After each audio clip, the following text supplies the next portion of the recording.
The COVID-19 pandemic has really pushed us to look more closely at certain aspects and sectors of our communities, at our attitudes towards them, and what we can do collectively to bring about some positive change. So today we're going to look at an exciting project aimed at reducing and even breaking the isolation and the solitude experienced by seniors in the RCMs of Val-Saint-François and Les Sources. And the way the project plans to do that may surprise you.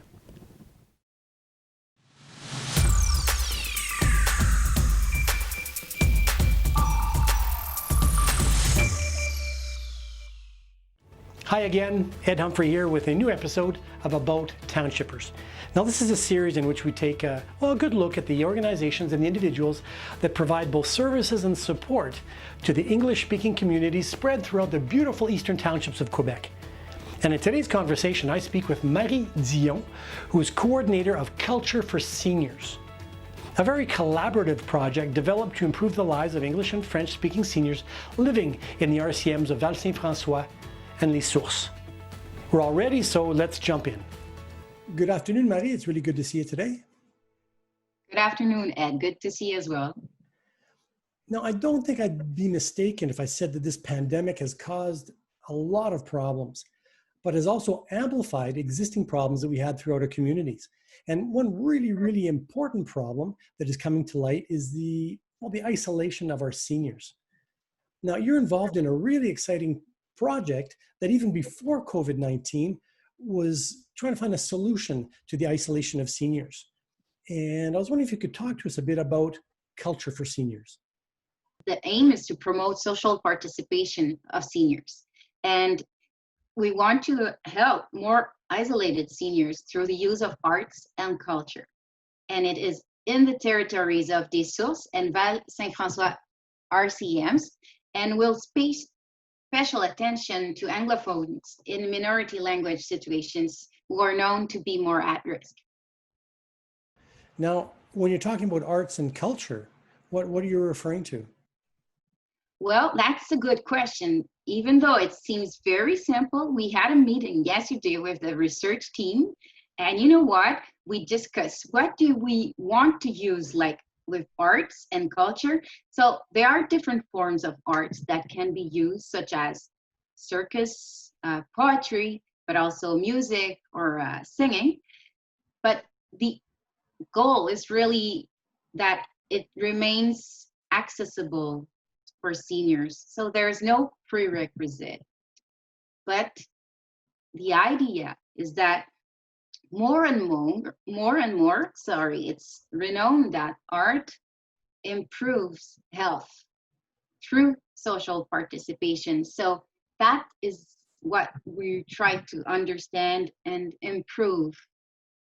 And I mean, that's important for all slices of the population, right? I mean, art and culture must make a difference for everybody, but I can see how it would make a huge difference in an isolation context, when seniors may not be getting out that much and aren't seeing a lot of people. And okay, so you don't have to know how to juggle if you're taking part in a circus workshop.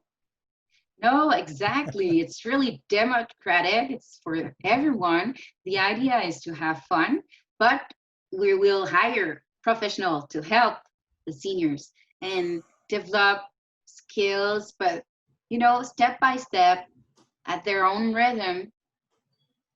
Seniors residences have, fortunately or unfortunately, really been in the spotlight since the beginning of the pandemic. So how do the confinement guidelines, or how are they affecting the rollout of the project? Well, it really changed everything. Like everyone right now on Earth, this pandemic situation just shakes everything up. But we tried to focus on the positive changes that we could do, and we needed to adapt a lot of our activities, because at first we planned to make groups of seniors, and that was of course forbidden. And we also wanted to invite them at cultural events. So, and second thing, forbidden. So we needed to adapt and think otherwise, and that's how came the idea to create new kind of activities. So we decided to make a fundraising campaign called I Am a Cultural Caregiver, in order to offer arts and culture quickly to seniors, but in a way that we respect the new safety and security rules, right? I'm wondering if the rural aspect of our RCMs make this type of a project more urgent.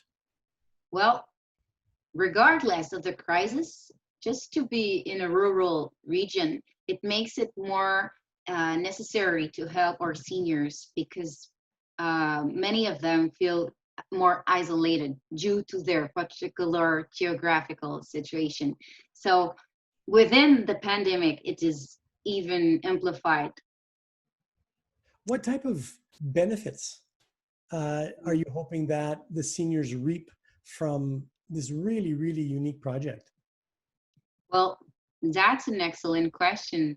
And in fact, we don't know all the answers yet.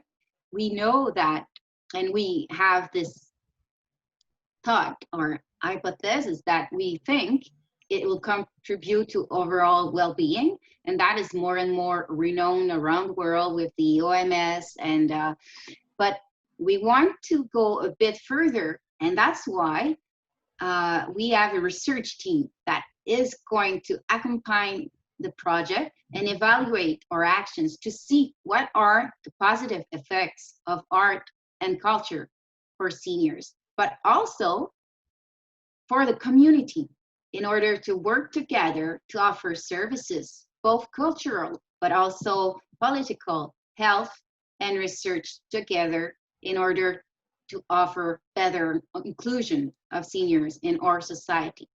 That's very cool. It's a positive approach. We work in a preventive health approach, so it's really positive. And through art and culture, it's well demonstrated already that the health, it's beneficial for health, but also social, and we will pay attention to that, and in order to have really a collective impact in our community. And we can be proud because, you know, Ed, in Quebec, only 3 projects have been accepted by the Programme Nouveau Horizon pour les Aînés, New Horizon for Seniors program. And we are really proud to be one of the 3, because the 2 others were in Quebec and in Montreal. But here, we're the only one for the rural region. Yeah. Well, it says a lot about the quality of the project that you guys have in mind, and it also reflects, if I understand correctly, is the English speaking aspect of the program. You also touched on that a bit earlier. Now, in the 2 RMRCs, there are, you know, minority English speaking communities, and of course English speaking seniors that are experiencing isolation.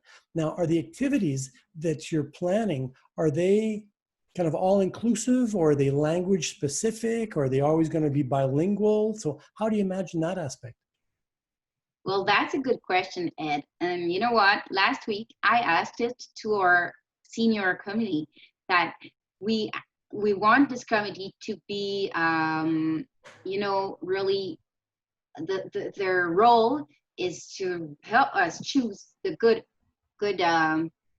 objectives of the project. And I asked them, should the activities be bilingual or in English or in French? And they decided that it will really depend of the activity, where it is, and to which public it is addressed.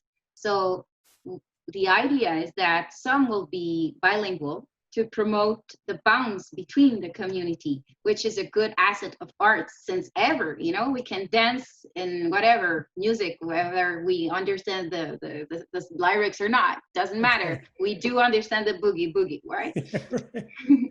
So, and other might be only for English speaking community, such as, for example, Wales Home residents, that is more majoritarily Anglophones. and others, if we're in really a specific place where it's only francophone, then of course it will be only in French.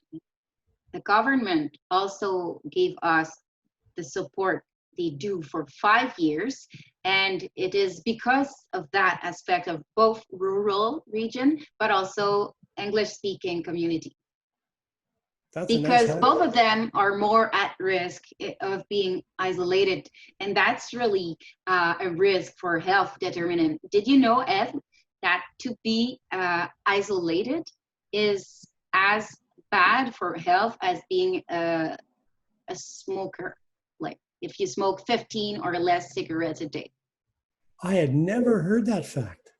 Yeah, so it's significant why we have such a team with great support of a government. It's because to be active while you grow older, it makes you healthy, and to feel, this sense of connection through art. We think we other research has demonstrated it, but we want to go a little bit further, and in order to include this in our way to include seniors in our territory with dignity. And of course, during the pandemic, or thanks to the pandemic, we're thinking a lot more buy local, spend local, stay local, live local. So you can kind of see where I'm going with this question. To what extent are the artists going to be coming from afar, or will they be local, or what are your thoughts on that?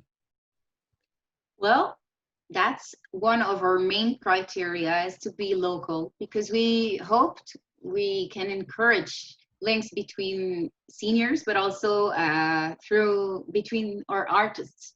And we want to include them and make them in a part of our team. And we hired mostly people from the two RCMs, but also a little bit from the Eastern Township region. We have other criteria, such as we hope that the artists are professional, not that they are earning their life necessarily with their music or whatever art they're doing, because that's quite a challenge. But the fact that, to have been recognized by their peers, just so making shows or different exhibitions, for example, because we want to offer quality to our seniors. For the seniors, there's no expectation, but from our artists, we want to teach them and guide them in order also to use not only art, but art in the way that it becomes inclusive. And yesterday, I was impressed by the definitions that the researchers had to propose with our team. And what it said basically was beautiful. It was very fantastic. They said that we want art to contribute to the well-being. So first, they participate socially. So that's one first effect, positive, but also that they become creator of their life. So, we're listening together, having fun, becoming part of citizen. So it's really about empowerment in a certain extent. So it really sounds like it's a win-win for everyone. It's a win-win for the seniors who feel more and more a part of the community. It's a win-win for the artists who get to come into contact with those great individuals. The community benefits because there's more involvement, there's more cohesion, there's more participation and I guess cooperation. And so it's that makes it healthy community, right? Yeah, I see that. I totally see that. Okay. And this is going to be it's a 5-year project. And so it's breaking this isolation of seniors and creating that community cohesion through arts and culture.